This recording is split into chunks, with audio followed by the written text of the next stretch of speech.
Welcome to the G's Culture Leadership Podcast. We used to, when we did this, say what episode it was. Do you remember that? I do. I remember that from a long time ago. There's iterations of things. But here's where I don't know if we can really actually do episodes because we've started and stopped a few times. We restarted. This is episode 2. Do you know what this reminds me of? In all honesty, I was thinking about this just a second ago. What I thought, what episode would this be? Because when my daughters were in high school dating boys, you know, it was just a normal high school teenage relationship. So they'd be in a relationship for 2 months and then break up for like 2 weeks, and then they'd be back together. And so they kept, and so we would always have the conversations, well, how long have you been together? Well, we've been dating for a year. Have you really been dating a year? Because it's kind of like, and Lake, my son, would never let it, he'd be like, you've been dating for a month. We have not been dating a month. You have been dating a month. You broke up 3 times. It was this whole thing. So that's what I feel like a little bit. Like, Yeah, are we allowed just to say? No, they asked me. They said, are we picking back up? You can't say episodes like 75. It was more than 3 years ago. Yeah, totally, that's what it was. We're like a dating relationship in high school. We could do whatever we want. Just claim it and do anniversaries and all that type of stuff. It counts. So, well, welcome to the Leadership Podcast. Good to have you with us wherever you may be. Really, our heart's just to do what? We want to come alongside you and see you strengthened and grow in the Lord and leadership. Today is a big discussion that maybe will require more than one conversation. I'm not sure. Yeah. But today we're going to be talking about offense. Fun. Yeah, I totally. I have some offense with you. Yeah, totally. We're gonna be doing a live kind of workshop counseling session about the offense. Listen, it's a huge one, and we're going to be talking about it. We almost could just rename the podcast. You know, G's Culture Learning How to Deal with Offense podcast. It's just so massive right now, everywhere you look. And so we're going to be jumping in on that. Before we do, though, Becky, I wanted to just ask you these questions because I was just gone for a few days, but I happened to kind of hit four cities. So I flew out to Nashville in the South and then flew up to the Midwest in Ohio, Youngstown, and then flew back down to the South where I was in Atlanta and then drove to Birmingham, Alabama. And there's 2 things, because one is this, and I think I've talked to you about this before. Every time I go to the Midwest, I am astounded, dumbfounded, confused about houses that have no backyard fences. I was out there again driving along, yeah, man. and I'm like, where is everybody's backyard fence? And it's, as a California, it's legitimately confusing because I'm like, how do you live next to somebody? What if they don't take care of their grass? What if they have crabgrass and gets in my grass? Californian. What if I have a dog and they have a dog? Like, what if I'm out there relaxing with my family, sitting around the pool? With California. You're so what? Did you rude. grow up in environments where there's just no back fences? You just go over to their house. It's your house too. It's just whatever. We're all family. Please tell me that the amount of time you've lived in California, that's slowly worn off of you, and you've seen how dumb that really is. I'm ashamed of how it's worn off of me because you're right. I am now thinking of my own backyard and how. Can you imagine having your house right now and no back fence? I've been to your house many times. No back fence. Literally, it's just your neighbor's yard, your yard. That's not going to happen. And you guys are out there, you're swimming, you're hanging out with your family, you're having a little birthday party like we did the other day, and then your neighbors are just right there, like you're just staring at them. Like, you're telling me that's just how it happens in the Midwest. That is how it happens in the Midwest, and that's how I was raised. I've slowly, it's all worn off now. Well, what I want to know is, which way do you think is better? Not like that's how I was raised, but that's an unfair question. I can't turn on my people here. Listen, if you're from the Midwest, or I don't know if the South does it too, and you grew up where you had no back fences, and literally you didn't know where your yard started and neighbor Joe's yard started, I honestly don't know what I would do with our dogs. Like our dogs would just be gone. You sound so uppity. You just sound like a high maintenance West Coaster. Yeah, that's how it works. You know why? Because in the Midwest, we are in control of our dogs. Well, that's probably true. Yeah, and so you seem to have no boundaries in the Midwest. The other thing, it was beautiful out there, though. I will say this: the Midwest is the Midwest. Green. It's something. There's just something to it. The second thing that I encountered, and I posted this on Instagram, and you responded to me. I legitimately don't get the boiled peanuts thing. So I was just we were like swinging by somewhere. We were going to watch. Did you get them from a roadside? I was with, no, I didn't. I didn't get him at all. I was with Phil Manginelli. We were going to watch his daughter play a softball game. And so we kind of swung into, I wanted to get sunflower seeds because you can't watch softball games without sunflower seeds. So we went to this little tiny hole-in-the-wall gas station, and just sitting there is just two, they're like crock pots, and it just said boiled peanuts. And then it had like this tin can that said boiled peanuts in front of it with like everything about it. Listen. And I just don't get. My in-laws are from Kentucky. But what's the appeal of it? They're so good. Are they just wet, slimy peanuts? I can't believe you didn't. Phil didn't make you get them. I don't know if you could pay me to eat what I was looking at. Why are they so good? Why are they better than just a dry peanut? Because they're boiled.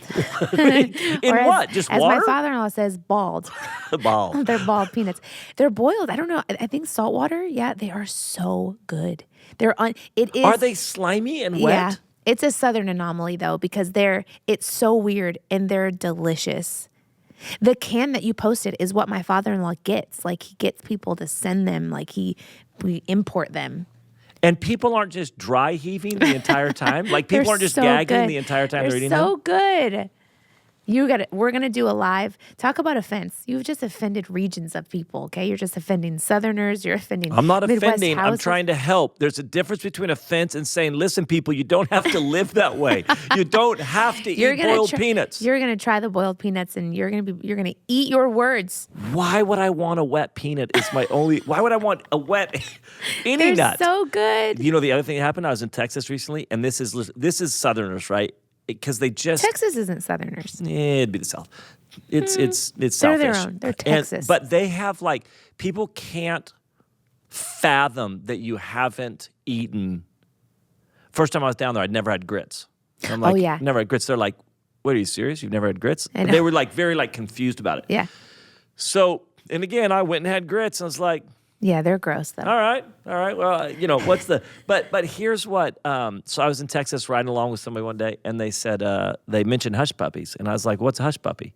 They're like, "What do you mean? What's a hush puppy?" I said, "What's a hush puppy?" They're like, "You've never had a hush puppy?" Benny, I'm like, "I'm 40. I was 47. Sheltered, bro. I'm like, I'm 47 years old. I've never had a hush puppy." They immediately went and got me hush puppies. Yeah. Because they're like, that's literally my favorite food on the planet is a hush puppy. They're so good. I can't believe you really are. I have so much mentoring to do. You've done a lot for me in my life. I want to pay I want to pay you back. Can you imagine if they said, "What's Becky's influence been in your life?" Well, I like really nasty, slimy peanuts now. Boiled peanuts, hush puppies. I like hush puppies, which can't be good for you. They're not, but they're at good. all. And you're not going to get me on grits, I guess. No. We had a guy one time. I was in Alabama. One of the first times I went to Alabama, I asked the question. I said, "Hey," and these guys are like in their 60s, stereotypical Alabama guys. And I said, this guy so much. We were at this buffet, and there was some meat there, some white meat. And I said, "What's that?" And this was his answer: "Hog." I said, "What's that?" He goes, "Hog." Not pork. I said, "Oh, I'm not in California, am I?" But I asked him, I said, "Is grits really as big of a deal as they say it is?" Because we're from California. I'm not even sure where I could get grits in California. I literally don't. I'm sure some restaurant somewhere would have them. Yeah, I don't know. But I don't know where I would go to even get grits. And I said, "Is it really that big a deal?" He said, he goes, "When we were being raised, our parents would tell us, if you're ever traveling and you get somewhere where they don't have grits, you've gone too far. Turn around and come home." That's awesome. If you get somewhere where they don't have grits, that's the sign that you've gone too far from home. Turn around and come home. That's amazing. So that's how it is. Do you remember Brittany? Brittany Kirsten told me, who used to be on staff with us, she was from South Carolina. When she moved out here, her parents were like, "Okay, you're gonna go." She moved out here like 21 or something. "You're gonna go to California." But what they pleaded with her, "Please don't marry a Yankee." Oh my gosh, that is so funny. They were dead. They're like, then she "Please." did. Oh, and then she full on did, and they love him. To be fair, Well, she maybe. married a good Yankee. Yeah, maybe We don't know. But they do love him, and she did well. But that was they're like, "Just please, whatever you do, That is just don't so marry a Yankee funny. from California." Oh, that's funny. And I think that's the South and the Midwest and everything else. So this is a time. good segue. Now that I've offended a whole Yeah. segment of talk. society. Now that all of you need to, forgive me, we're going to help you walk through how to walk through offense. Absolutely. Becky, you've been pastoring for how long now? 47 years. 47 years. 10 years? Feels like that. 10 years. In actual pastoral ministry, how Would long you has it call been? youth pastor Yeah, pastoral of ministry? course, Okay, yes. 11 years. 11 years. and I think we would both be able to say this, like, why do we want to talk about offense? And I'm going to keep bringing this up right now. Do it. I'm going to keep bringing it up on Sundays. I'm going to keep bringing it up on the podcast. I'm going to keep bringing it up as we walk with people, which is what our job is. We have, this isn't to be dramatic, but we have given our lives to see people grow in the things of the Lord, to mature, to experience the fullness of God, to have vibrant relationships and be discipled. And the thing, and you can maybe, I don't know if you'd agree with me, maybe the thing that I think undermines and takes people out of maturity and relationships where they're meant to thrive and disconnects them from both God and others is offense. Absolutely. And I'm not even sure if there's a close second. Yeah, it's true. So much stems from that. There's a lot of other things we could point to, but when you get down to it, it's because of offense. Yes. So, isolation and unforgiveness and bitterness and hurt. Well, yeah, all of that stuff Yes. grows from something. It starts with offense, 100%. And there's almost no age limit to it. They start getting offended. I mean, it's funny that you were talking about this an hour ago. I was looking at, I have a message. I'm traveling next week to the East Coast, and I have a message on offense.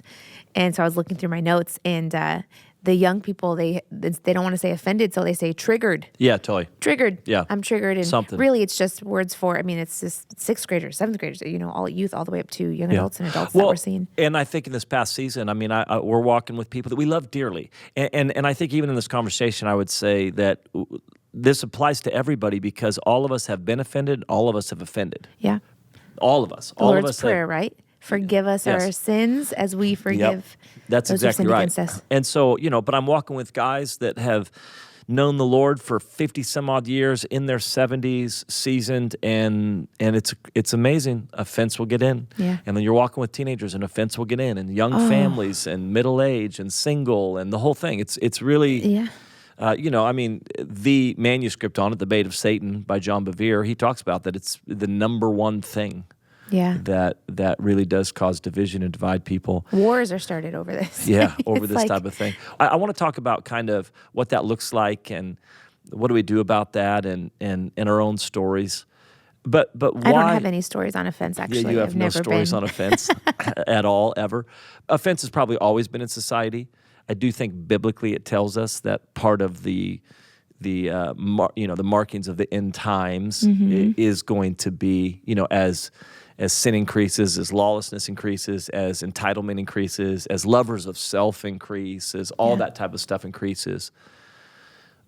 Easily offended Yeah. is just kind of a result of so much of that stuff. But it does feel like, and it could be the pandemic, it could be elections for us in the States, or whatever else it is, seems to have just, offense is very easy to pick up if you want. So, social media, it's hard to have that conversation, right, Social without media. social media. Just the plethora of opinions that you never knew before pre-social media age, which this is a new thing where I was just talking with some pastors at dinner about social media. And I just said, guys, do we realize that we really are this right now? We're the first generation of people that have to deal with, that are navigating social media, and we don't know what the result is.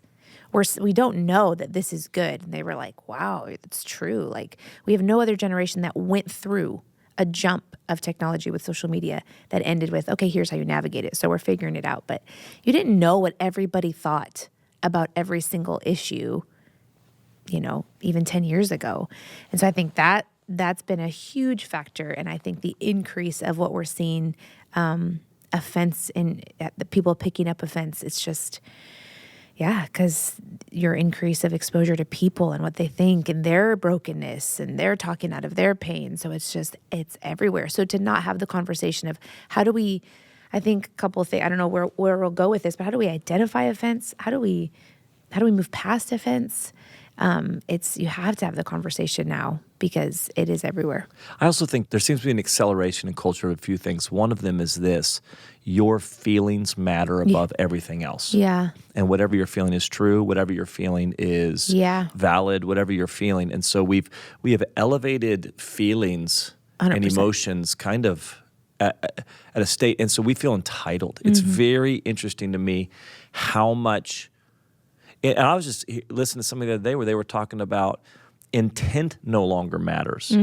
Like, it doesn't matter what you intended. This is what I experienced, and therefore that's all that matters. Yeah. And I think that the digital age, it's social media, but it's also the digital age. So people are I'm going to get into political books I read, but they actually talked about before travel was so much in DC. So before you could get on a plane and go home, Yeah. they said that although there was disagreements in politics in DC, everybody knew each other because they were around each other. They didn't. where they So were now living. what happens is you come in as a congressman, as a senator, you come in, do your thing, and then you immediately fly home to be back at home and fundraise or meet with constituents. But they said you couldn't do that before. So you're at restaurants and at bars, and you're like face-to-face, one-on-one with people. And so this digital age really has separated that. We're Yeah. less face-to-face with people. I could just- So it's very much easier to kind of dehumanize you a little Yeah. bit. 100%. And the offense side, it's way harder to be offended with somebody that you're sitting next to, Yeah. looking them in the eye, hearing Yeah. their tone. Right? It's the ancient way. It's community was around tables. It was walking together, breaking bread and fellowship. And so, yeah, you could just be offended at someone online, get offline, cut that person completely out of your life. Yeah. When you cut the person out of your life, though, you don't cut out the sickness of offense. The toxicity. Right. You cut the person out, but then now you have actually that mess. And so I think, oh gosh, it's a mess. It's a good conversation to have. I think it's funny too. We should be set apart as believers, which I'm assuming mostly believers are listening. And when you look at certain areas, there are some areas that were not distinguishable as much from the world. And I think offense is one of those areas Yes. where, it's like, if anything, and I don't want to make sweeping statements, but just generally from, culture, and we study these things, Christians almost seem to be more offended, or that's almost what we're known for. We're known for the things that have divided us with things like offense, and I just think, yeah. I think that Christians should be in society the quickest to forgive, the Yep. quickest to give the benefit of the doubt, the quickest to give grace, the quickest to seek to understand, the quickest to move towards a relationship, like Yes. all this type of stuff. Yeah. I think one of the reasons why I want to talk about it is I think that we have really made excuses for the offense we've allowed to remain in our life. Yeah, we justify. Yeah, we justify it, we make excuses for it, and so we let it remain. And I think the mission I'm on at some level is just trying to start shining light and say, hey, listen, offense comes. It's going to come. You have to be vigilant about what you do when offense comes. You're going to be offended in small things and big things, but you have to be vigilant about it. You can't just fall asleep on it. And I think there's just so many people who have been taken out the knees, undermined, disconnected from community, disconnected from the Lord because offense got in and they just didn't do anything about it. Yeah. Either they didn't see it, they didn't recognize it, or they recognized it and just felt justified in letting it be there. So practically, how do people know? What are you looking at when we're talking to people and it's like, hey, just so you're aware, that right there, you're offended. when they don't see it, those practical things that pop up. It's a great question. I think for me, when I irritation, bitterness, when I'm not forgiving, when I'm not giving people the benefit of the doubt, Yeah. some of it for me, and this is going to sound super spiritual, but some of it for me is I think we've lost some of the fear of the Lord. Yeah. And so what happens is I want to live in the fear of the Lord, which is this: freely you've received, freely give. Which is that he said, hey, that parable of the guy that was forgiven a whole bunch and then didn't turn around and forgive somebody else. I mean, that is a hardcore story that Jesus is telling when he said, so I turned him over to the tormentors. Yeah. I turned him over to the tormentors. So I want to live in the fear of the Lord where I don't somehow take for granted or take advantage of the forgiveness he's given me by not giving it to somebody else, which is a way smaller. I offended God. Yeah. I sinned against a holy God and have continued to sin against a holy God. Yeah. And he has forgiven me graciously, generously, abundantly. He doesn't wait to forgive me. Yeah. He is faithful for anybody who comes. He's so patient with me. He's so kind with me. And then if I don't turn around and give that to somebody else, it actually scares me. It scares me a little bit. Yeah. So you lose the fear of the Lord in that when you can't be forgiving. And then also, I love what you're saying about feelings, because I think a lot of people are like, well, I just can't. I just don't feel like I can. I just don't feel like. They say it doesn't feel genuine. Yeah. It feels fake. Yeah. That's the fake me. I don't mean it. I don't mean it if I say I forgive. And I think I was just listening to a rabbi on Instagram. So cool. He's this rabbi, and he's like, I just want to teach people how to do relationships the ancient way. And he's amazing. He's brilliant. And he's saying we have to teach our kids that feelings do not supersede morality. And that's what we've swung in parenting. Mm-hmm. We're like, oh, how do you feel? What do you feel like doing? Feelings have defined morality. Yes. Rather than, he says, morality comes first. That's what has always been. This is the biblical way. And so he was saying, just an example of your kids, like, I feel like taking that toy. I feel like it. I feel like I want that toy. He goes, okay, but it's not your toy. Just because you feel sad to not have it, it doesn't change the morality. It is wrong to steal. And so he's just saying, and this is everywhere in society, that's yes. a perfect picture of forgiveness. Yes. I don't feel like forgiving, but Jesus instructs us to forgive. He doesn't say, do it.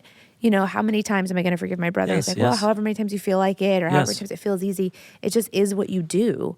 Or it depends on the offense. Oh, gosh, absolutely. They had that feelings conversation because I think sometimes it feels fake to people. But I would just say, well, let me ask this. When you don't feel like being generous, so you're a redeemed by the blood of the Lamb, follower, disciple of Jesus. Yeah. You're a renewed creature. Yeah. You're a new creation. So the question is this. Is the stingy you the real you? Yeah. Or is the generous you the real you? Yeah. Is the unforgiving you the real you? Or is the forgiving you the real you? Yeah. And I think sometimes I'm like, well, what's the real you? The real me is the forgiving me. The real me is the generous me. Yeah.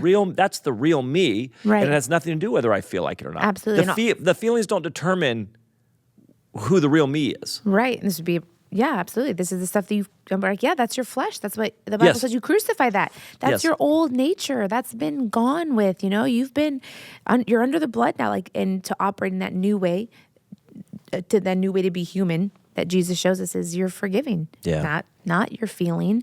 You are forgiving.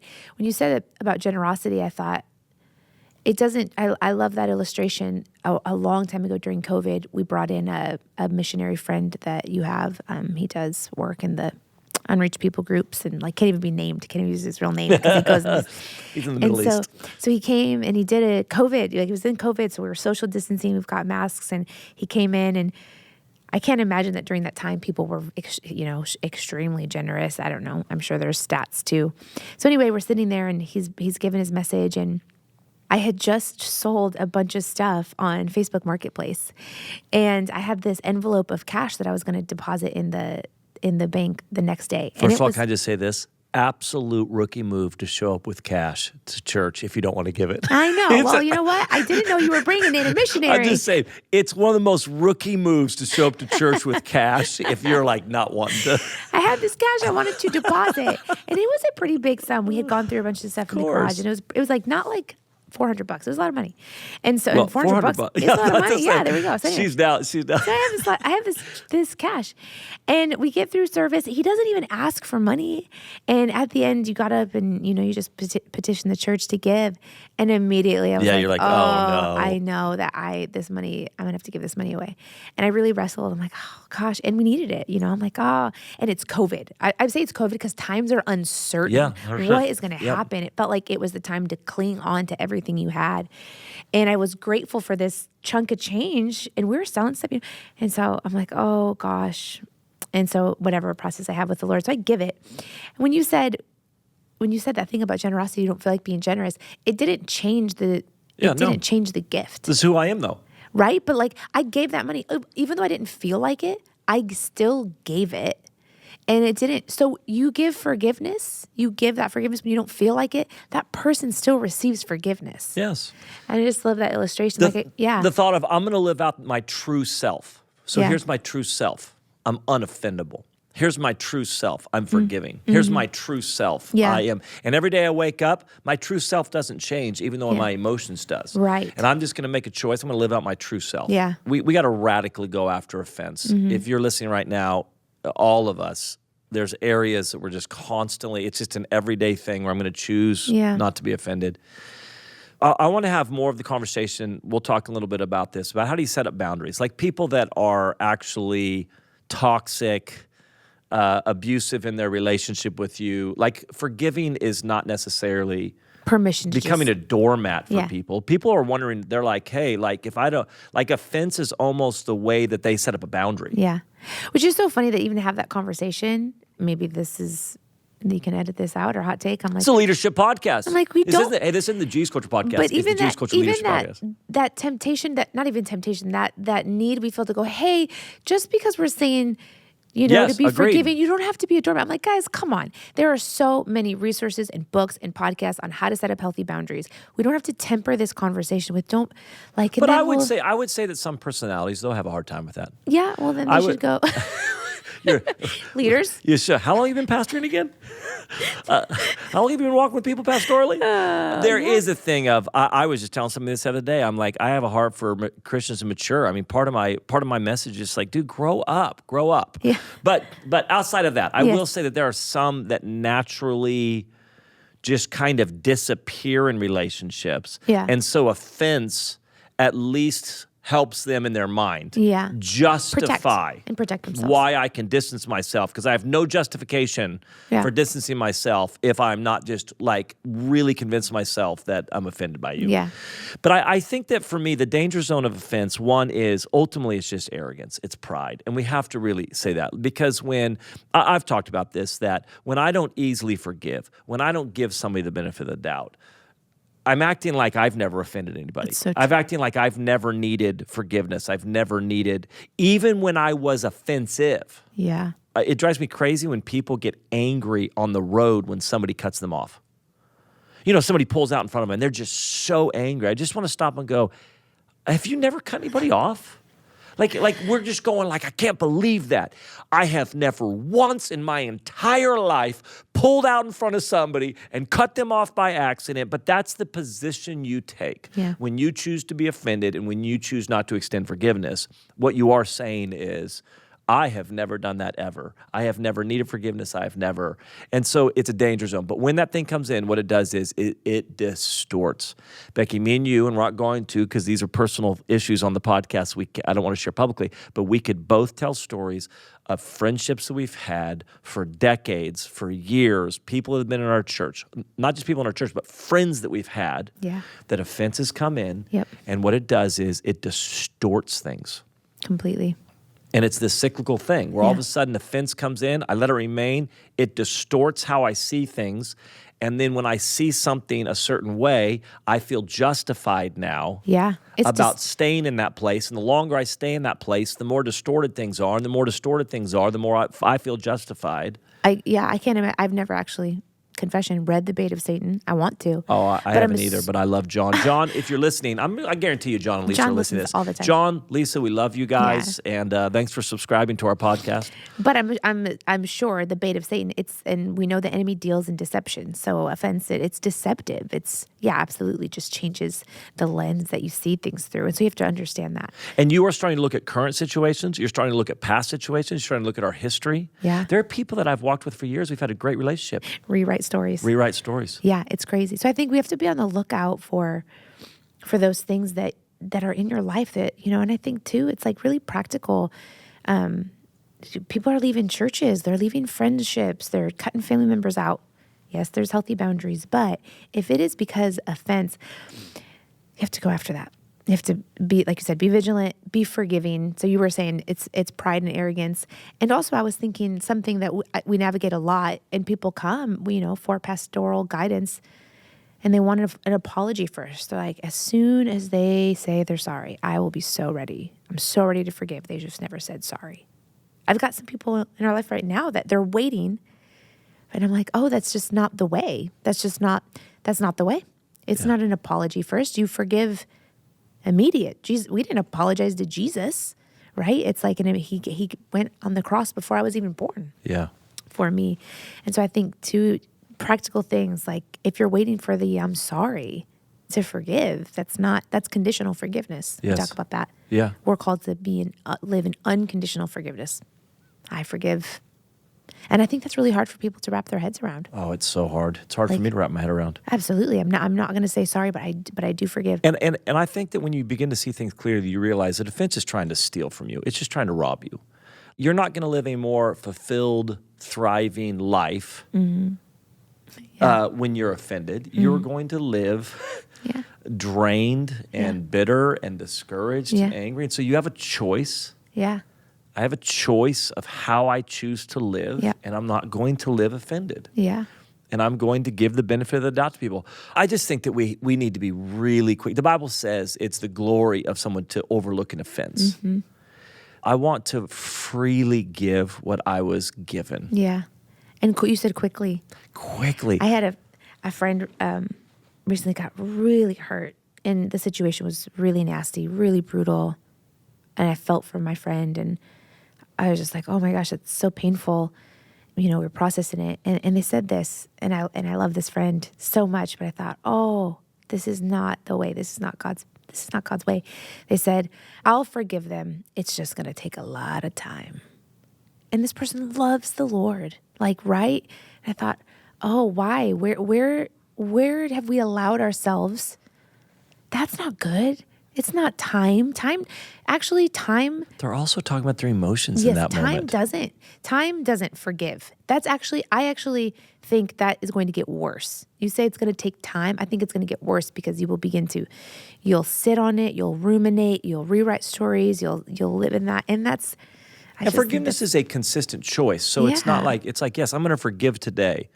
And then in a couple of days, I may have to stop and forgive again. 100%. The same thing, you know. 100%. And then I may realize, wow, a thing's still there. Okay, I'm going to forgive again. Mm-hmm. But the ability to go like, I'm going to give myself just as much time as needed to forgive. Like you can give yourself time to heal. You can give yourself time for somebody to rebuild trust. This is another thing. Forgiveness is like people have to rebuild trust and all that time. But that forgiveness issue, there's just nowhere. Yeah. He says, forgive. Yes. Do you know what I did for you? Forgive. Yeah.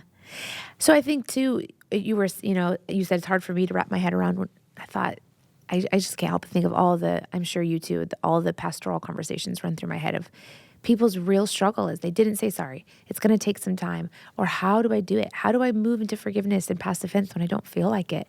And this is we just need the Holy Spirit. It's the empowerment of the Holy Spirit. We need to ask the Lord. We need humility too.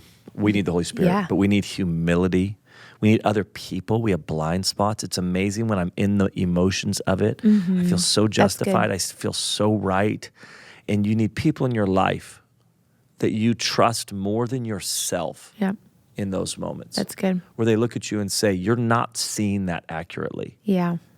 And you go, I don't see what you're saying, but I choose to believe you. Mm-hmm. And I choose to see it that way, even though right? Like those are those moments where you just have to have people that go, you need to forgive. You're not seeing that situation correctly. Mm-hmm. We are so convinced we are seeing the situation correctly. We are so convinced that I am right and I am seeing the situation correctly. Yeah, it's so true. So I'm just thinking practically for people listening, like, ask the Lord to help you in this humility, search your heart, be quick, but then getting other people is so important. You've taught before on offense where Jesus says, if you don't even come to the temple with your sacrifice until you resolve your issue with your brother. I think that's sobering. The Bible says live sober-minded, have a sober mind. And the concept is, and this is the fear of the Lord as well for me, that God cares so much about your connection with others, which a very American Western mindset that would say, it's just me and Jesus. Yeah. When I come to the altar with my gift, communion to the Lord, that the Lord actually stops and goes, hey, hold on a second. Before we continue this, I need you to go fix that over there. Yeah.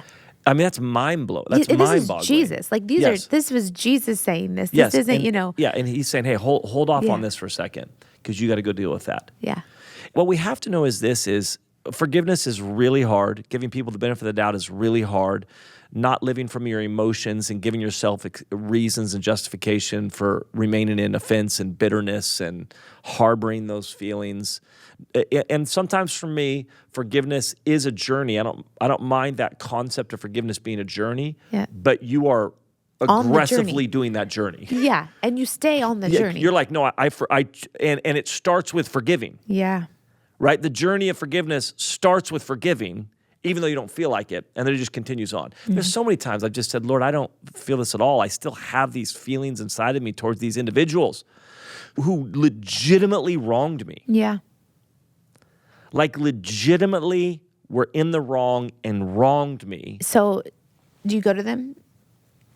Yeah, it's a good question. There's so many different things. I don't go to everybody. No, it's my deal. A bunch of it's like, this is my deal. Some people I do think you need to go to and just say, hey, there's a disconnect. Yeah. And the, hey, I am sorry, and hey, I'm sorry, and Yeah. hey, I forgive you, and I forgive you is important. Yeah. But sometimes it's just me going, no, I have forgiven, but now I have to continue to choose that. Yeah. I have given you the benefit of the doubt, but now when I stop giving people the benefit of the doubt, Yeah.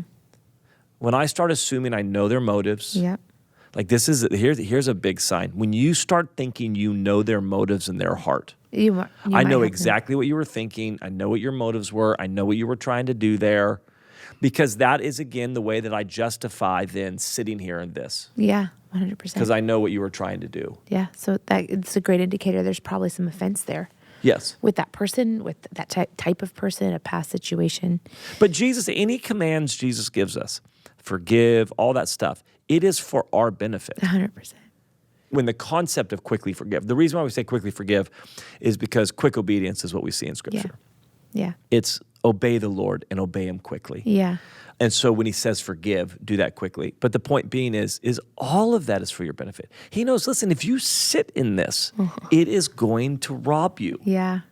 It is going to steal from you the fullness of what I have for you. Right, because He came for life, And life abundant. and the fullness of life. flourishing, thriving life I have for you. And Yeah. so don't let it sit there. Yeah, and I think no one who has experienced offense is like, it was so good for me to hold on to that. Yeah, right? You unwrap that deception. It's not good for you. It's not. It's poison. It's not doing anything for you. It's amazing how much we live in it, though, even though nobody would ever say, man, that season of unforgiveness was one of the best seasons of my life. Exactly. That season of me being stingy, one of the best seasons of my life. That's it. Like, yeah, of course There's not. no freedom in that. I just felt so free in that moment. I felt so alive. I just was so connected to God. Yeah, it's so true. So that healthy balance of, you don't, it's funny how you have to qualify this stuff. You don't need to go to every single person who has offended you, voice the offense, get the, I actually brought a list today. I'd like to do it on the podcast if I could. Hopefully, if you're listening. I think for people how do you know? Ask the Lord. Is this just, do I deal with this here and the other people? This is hard to do on your own. Hard to navigate these things on your own if you're the only voice. Impossible. Because we all have blind spots. Yeah. And when you That's get why that wrong independent filter. people are the most deceived. Yeah, it's true. That's why people that are independent are the most deceived. You even see cults or, the goal is to separate them. Like any cult that you would, whatever, the Jim Jones stuff, all that type of stuff, you see, they're trying to separate them from their family. They're trying to separate them, pull them constantly into trying to get them isolated because it's so much easier to deceive somebody when they're isolated. Yeah. And that's what happens to us, though. Yeah. When we get isolated, we are just a massive target for deception. And you don't even realize it until all of a sudden later you're like, wait, did I not see that situation correctly? Oh, yeah, That I that's so believed I was so right in? Yeah. So trusting someone that you trust more than you. Or, and it's not even that. Sometimes you're like, I was right. I saw that situation right in that what you did was offensive. Like what you actually did betray. You actually did wrong me. You actually did whatever. Yeah. The deception comes in when I believe that I can sit in. I have a right. I have a right. Yeah. I have a right to be unforgiving. I have a right to be bitter. I have a right to be offended. That's where then even though you're like, yes, that was actually what you thought it was. Yep. What that person did was wrong. Then the deception comes in Yeah, it's so true. where it's my right. Yeah. It is amazing how much we think it's our right.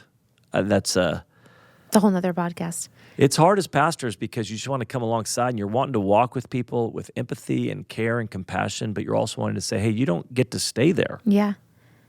Jesus is calling it out. He's raising the standard constantly calling, this is not the way. This is not the way. And I think this, I don't necessarily know if you need to go say, I'm going to forgive or whatever else, but there's somebody I've felt a disconnect for a while. I'm not super close with them, but I have a relationship with them, and the Bible says, be at peace with all men as much as is possible. As much as depends on you, be at peace with all men. So I go, okay, I'm not powerless. I can do something about this, but I've let this thing kind of sit. And part of me has just said, well, I don't know what to do. So I'm just going to kind of not do anything. Right.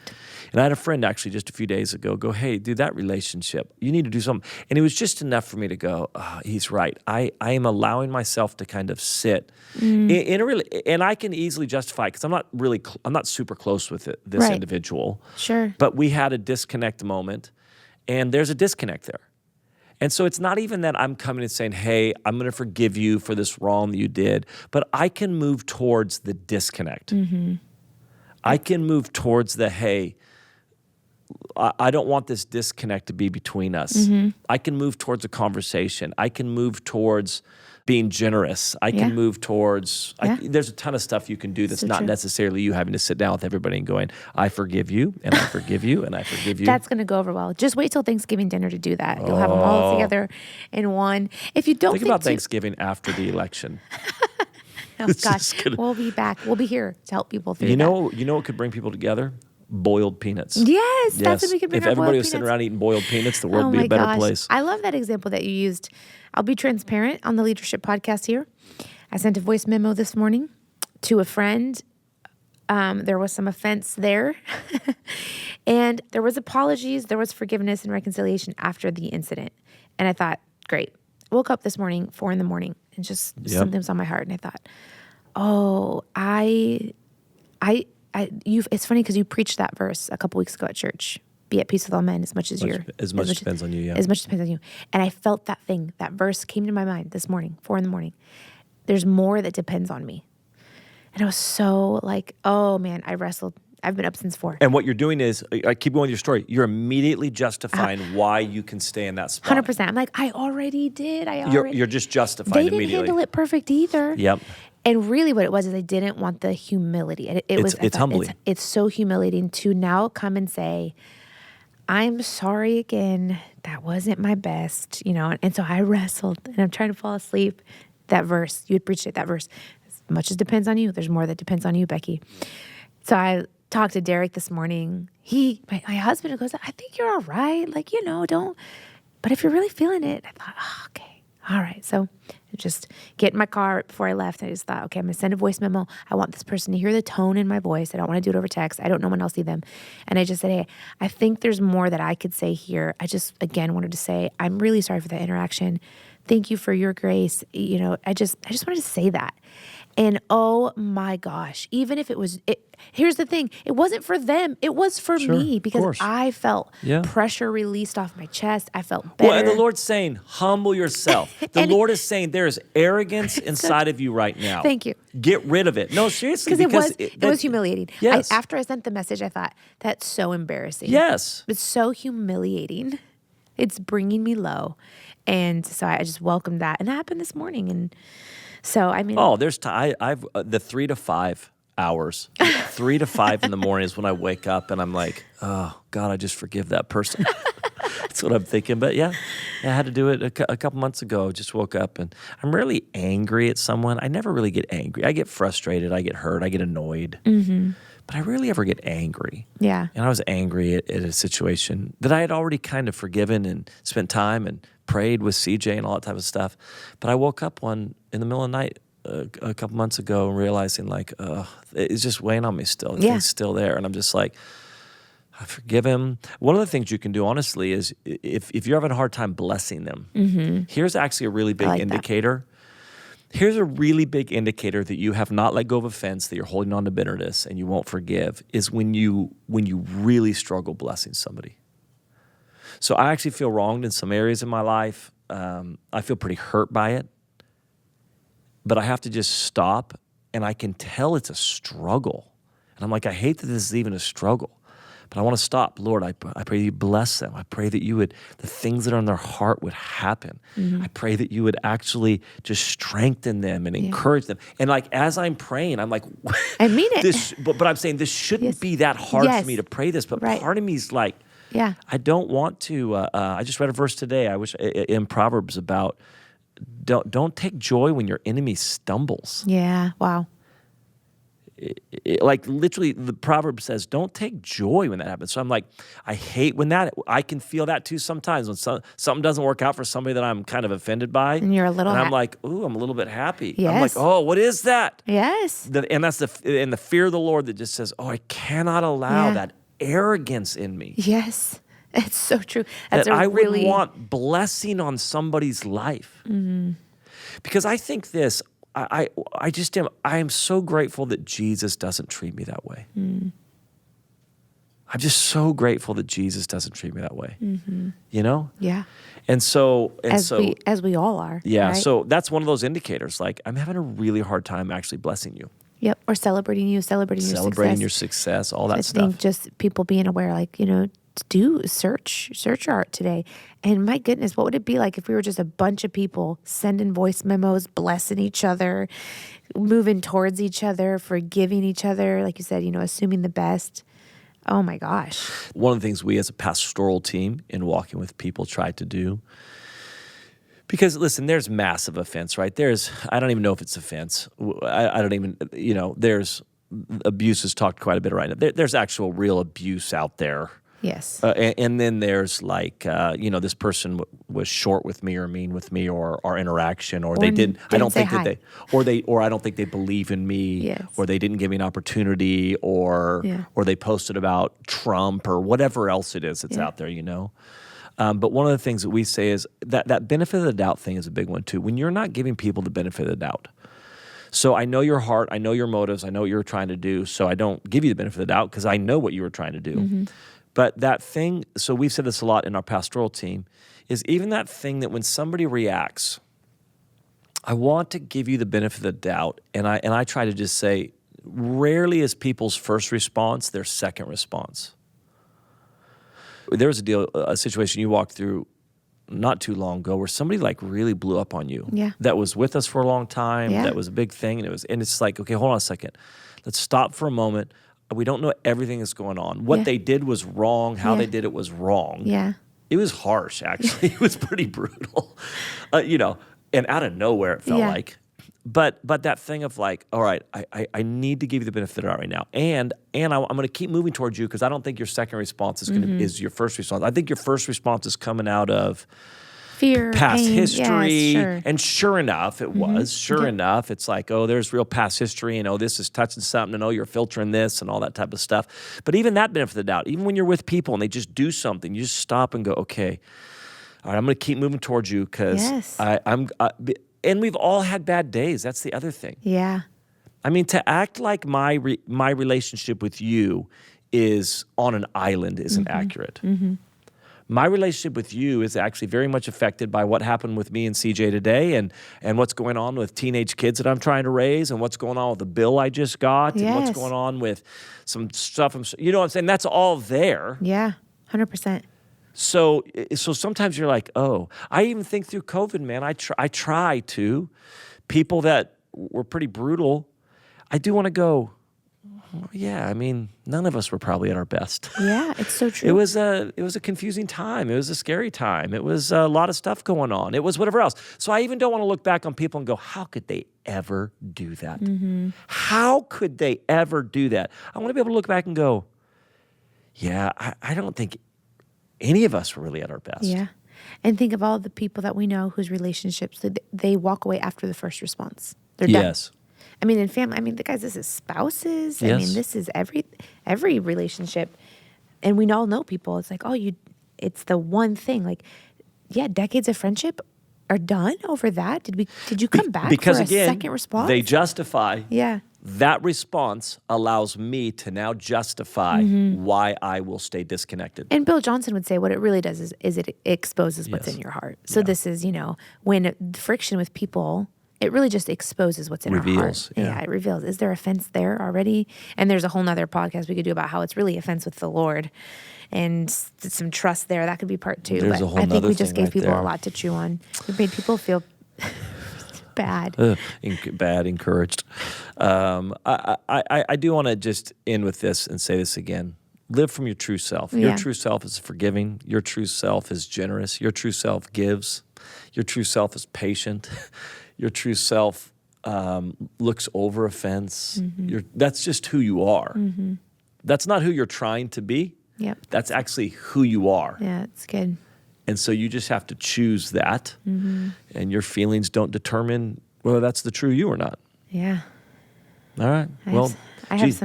I have some relationships. I have some people to go talk we to. gotta. All right, I gotta go. All right. Well, Jesus Coach Leadership Podcast, episode 2. No. not Oh, allowed yeah, it's to- episode 2. Yeah. Because we started over. We We're did. not going to claim. We're not going to call our dating anniversary like 10 years ago. No, we're here. This is new. Episode 2 of the Jesus Coach Leadership Podcast. Great to have you with us. I will say this, as everybody says, the like button, the stars, the comments, all of those things actually really do help. Just kind If of you could get just the word comment, out. if everyone listening could just go ahead and comment, this is the greatest comeback in history. Yes. I think that would be very helpful. Yes. And true. Totally. You could. I'll just write it for you.